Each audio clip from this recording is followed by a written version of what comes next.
Assalamualaikum warahmatullahi wabarakatuh. Alhamdulillah bertemu dengan saya Dewi di channel Dewi Qurani Official. Pada pertemuan kali ini kita akan membahas tentang hukum tajwid pada surat Al-Kautsar. Tapi sebelum kita mulai, jangan lupa subscribe dan tekan tombol loncengnya ya, untuk bisa membagikan video-video terbaru dari saya. Terima kasih. Assalamualaikum warahmatullahi wabarakatuh. Kita mulai saja ke surat Al-Kautsar. A'udzu billahi minasy syaithanir rajim.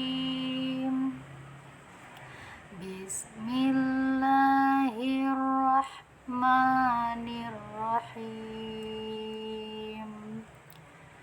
Inna a'tainakal kautsar.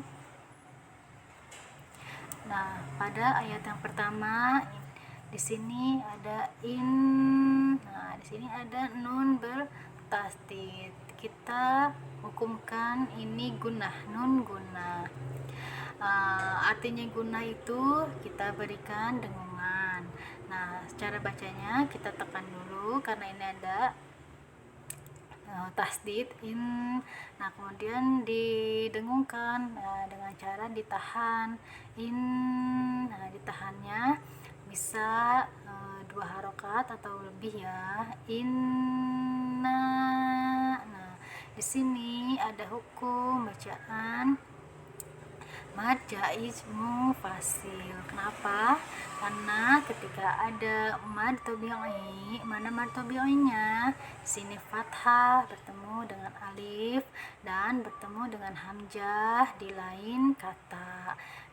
Maksudnya di lain kata apa? Nah, di kata inna ini udah termasuk satu kata inna. Nah, keduanya toina, nah dia sudah masuk kata yang kedua. Jadi kaidah dari mad jaiz munfasil, ketika mad tabi'i bertemu dengan hamzah di lain kata atau di lain kalimat, panjangnya 4-5 harokat. Nah, untuk memudahkan bahwa ini bacaan dari mad jaiz munfasil, dia punya ciri. Nah, biasanya untuk hamzahnya ini ketika mad tabi'i bertemu dengan hamzah, hamzahnya itu dalam bentuk alif. Nah, alif seperti ini bisa harokat fathah, bisa kasroh, bisa dhammah, ataupun bisa hamzahnya berbentuk alif dengan tambahan huruf hamzah asli yang seperti kepala ain ada di atas maupun di bawah, sama bisa harokat a, bisa harokat i, bisa u. Nah, seperti itu ya. Itu untuk memudahkan kita menemukan ciri dari mad jaiz munfasil. Nah, lanjut inna nah di sini hati-hati, sini ada hamzah dan ain, dia sama-sama keluar dari tenggorokan. Tapi untuk hamzah ini dia keluar dari tenggorokan bagian bawah, sedangkan untuk ain ini keluar dari tenggorokan bagian tengah. Jadi jangan keliru ya. Toi. Nah, di sini ada hukum bacaan huruf lin. Artinya lunak atau lembut. Nah, terjadi ketika apabila ada ya sukun bertemu dengan huruf sebelumnya itu berharakat fathah. Toi, lembut saja ya. Nah, mad tabi'i. Kenapa? Karena ada fathah berdiri. Nah, fathah berdiri sama dengan fathah bertemu dengan alif, panjangnya 2 harokat saja. Nah, hati-hati ada sifat hamas, harus ada angin yang keluar. Nah, di sini ada hukum bacaan ijhar komari. Kenapa? Karena ketika ada alif lam bertemu dengan salah satu huruf Qomariyah, yaitu kaf itu dihukumkan idhar komari, artinya jelas, jadi tidak usah ada pantulan atau tidak usah ditahan ya. Nah, kal langsung saja kal, kau. Nah, di sini ada hukum bacaan huruf lin lagi. Nah, huruf lin itu ada dua, waw sukun dan ya sukun. Nah, tapi syaratnya lihat huruf sebelumnya harus berharokat fathah. Nah, ini kebetulan ini waw sukun. Nah, kita lihat huruf sebelumnya berharokat fathah. Jadi ini sudah memenuhi kaidah dari hukum bacaan huruf lin. Kau, lembut saja ya. Kau, kau. Nah, di sini hati-hati, banyak yang keliru di setiap pembacaan di akhir ayat ya. Nah, di sini ada hukum bacaan tafkhim, yaitu tebal. Kenapa? Ketika ada ro sukun karena wakof, karena harokat aslinya, harokat asalnya itu kan fathah. Nah, kita sukunkan, kita matikan karena kan kita mau diwakof nih, kita berhentikan di akhir ayat, otomatis dia berharokat sukun. Nah, itu ro sukun di akhir karena kita wakofkan ya. Nah, bertemu huruf sebelumnya itu harus berharokat fathah. Nah, kita lihat huruf sebelumnya itu berharokat fathah. Nah, jadi itu sudah memenuhi hukum bacaan tafhim. Jadi cara bacanya tebal ya. Kal, kau, tau. Nah, jangan dibaca kausar, jangan ya, tapi harus ditebalkan kau tahu. Nah, seperti itu. Nah, untuk pengucapan makhraj ta ini hati-hati, banyak yang keliru juga. Jadi ta ini keluar dari ujung lidah kita itu menempel pada ujung gigi seri, dua gigi seri bagian atas kita ya, ujungnya mengenai ujung lidah kita. Kau tahu. Nah, seperti itu. Kita lanjut ke ayat yang kedua. Fatoli. Nah, fa-nya di sini ada sifat hamas, ada aliran angin yang keluar ya. Sod juga ada aliran angin yang keluar juga. Fasoli. Nah, di sini ditahan saja, ditekan. Nah, jangan terlalu lama, cukup ditekan, langsung di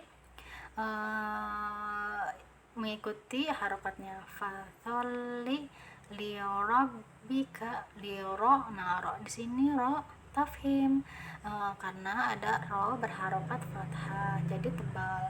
Nah, cirinya tebal itu pangkal lidah itu lidah bagian dalam kita itu sudah terangkat. Nah, itu udah menandakan pembacaan kita sudah tafhim. Liorob. Nah, ditekan lagi ya karena ada tahdid. Liorobika. Nah, untuk makhraj kaf ini ada anginnya juga nih, dia masuk huruf hamas, ada aliran angin. Liorabika wanhaw.